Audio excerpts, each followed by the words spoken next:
The most vital part of a story is its ending, and it was universally agreed that Star Wars had a fantastic ending, until Disney took the helm.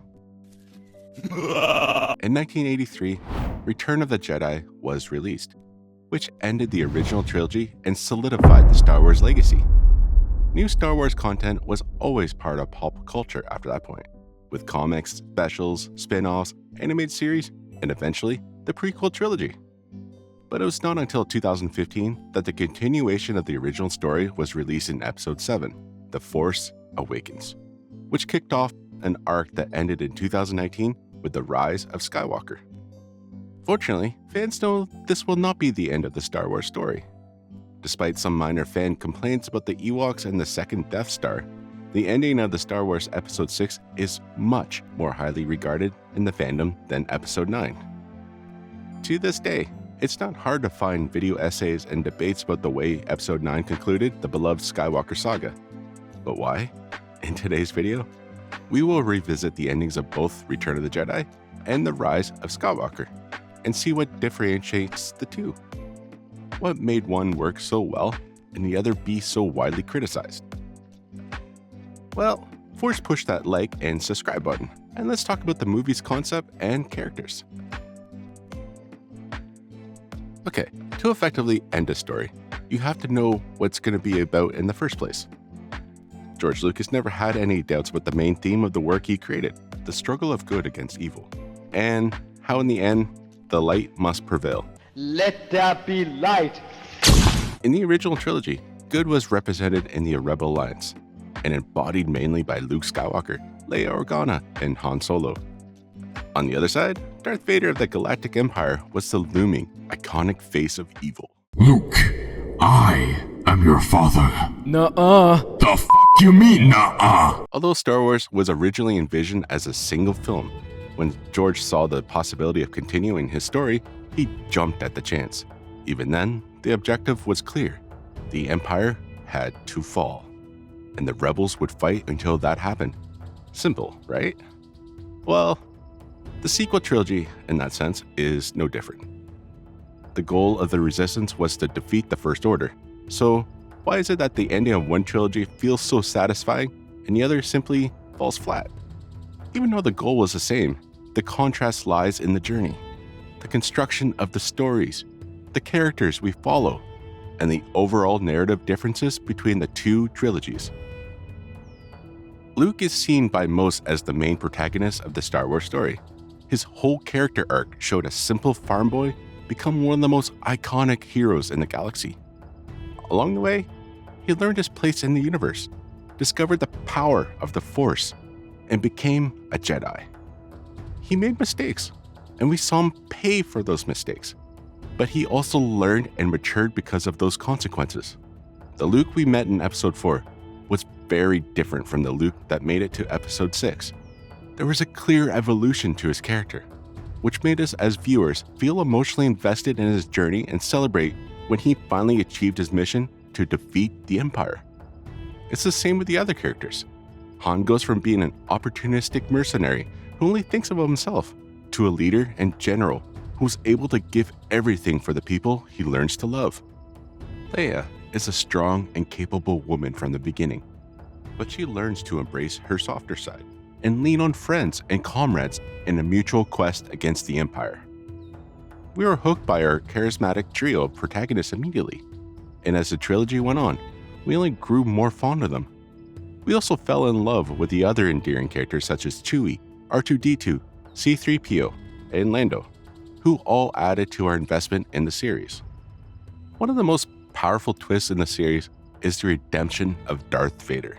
To this day, even his breathing remains an icon of ultimate villainy. Lord Vader, can you hear me? Throughout the trilogy, he seemed like an unstoppable machine, an almost legend of fear for the rebels. However, as more about his past is revealed throughout the series, we learn that he was once a good man, but ended up falling to the dark side. His final act, a noble death, is cathartic to us as viewers, as we see that humanity still remains in him after all. And now for the sequel trilogy. from episode 7 to 9. Do we see significant changes in the main protagonist, Rey? Aside from the colors of her clothes, not really. The fact in all the films that she comes across as the same character, but with new powers, doesn't excite us, because there isn't a thorough explanation for how she came to have that power. Tell me how! She seemingly acquires it out of nowhere without ever truly being challenged.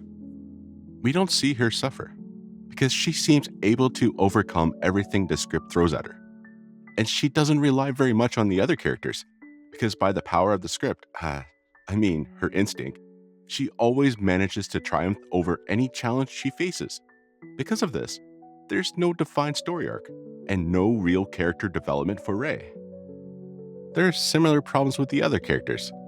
When we're introduced to Poe, he seems like a cool guy, but we know very little about him aside from him wanting to be a leader and being a good pilot. There's not much more to his character. Finn had a ton of potential. There had never been a character like him. But there was very little development, and his arc seemed to fizzle out. By the way, we have a video about how a Lego Star Wars movie was better able to take advantage of Finn's character and build on his backstory.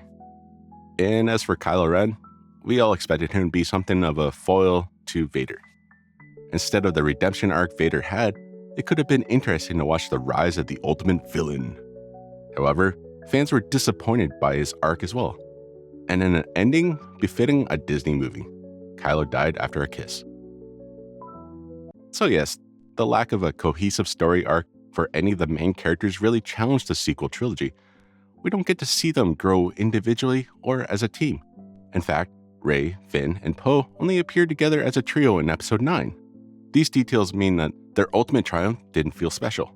Throughout the story, we didn't see their growth or goals, so the so-called payoff or climax of the concluding film is disappointing. And about that ending, I know what kind of man you are. having an already all-powerful heroine find out that she's actually an all-powerful Palpatine, and then face off against a villain who fails to live up to his own expectation, is just not interesting or satisfying. Marvel had already proven that same year how powerful and profitable a good team-up could be. It's clear that this movie wanted to replicate some of the impact that Avengers Endgame had in pop culture. But instead of creating an epic, dramatic scene, it fell flat and did not stand on its own. Which brings me to my next point. We live in an age where media is mass-produced and distributed quickly. Consumers have a high expectation for output, but studios putting out products quickly without focusing on quality can produce an end result that is frankly subpar. What is this? There was a 3-year gap between the release of episode 4 and 5, and also between episode 5 and 6. George Lucas and the Star Wars team had plenty of time to plan the next films, which allowed for the overall story to have consistency and the overarching plot to be solid. The mystery behind Vader, his history as a renegade Jedi, and ultimately, his bond with Luke developed slowly throughout the 3 films until it concluded perfectly in episode 6. On the other hand, the sequel movies were all released within 2 years of each other, given less time to develop or even plan the story between films. The Star Wars team was also working on spin-offs at the same time, which may have impacted the trilogy's production. Oh no. Oh no. Oh no. Oh no. The films are packed with inconsistencies and story threads that seem to appear and disappear out of nowhere. First, we get the mystery behind Rey, where in the first film, her origin seems shrouded, but important. In the next film, we are told that there's nothing special about her origin, that she is nobody. But in the final film, we get the bombshell revealed that she is actually the granddaughter of the most powerful Sith. The character of Snoke is similarly mysterious, but he turns out to be fairly insignificant and ultimately a puppet. The return of Palpatine doesn't feel like a coherent part of the narrative either. His appearance seems like an attempt to get some buzz from fans, but if that was the plan, it, again, fell flat.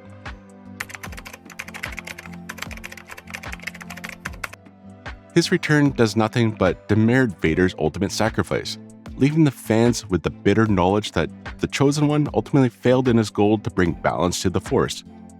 In addition, the possibility that Luke and even Yoda knew about the Emperor's return and said nothing casts them both in a negative light. I trusted you. Despite what many believe, George Lucas did plan to continue the story in a new trilogy. The difference is that he wanted to delve into the more spiritual aspect of the Force and focus on finding the Wills, those beings we saw in Season 6 of the Clone Wars.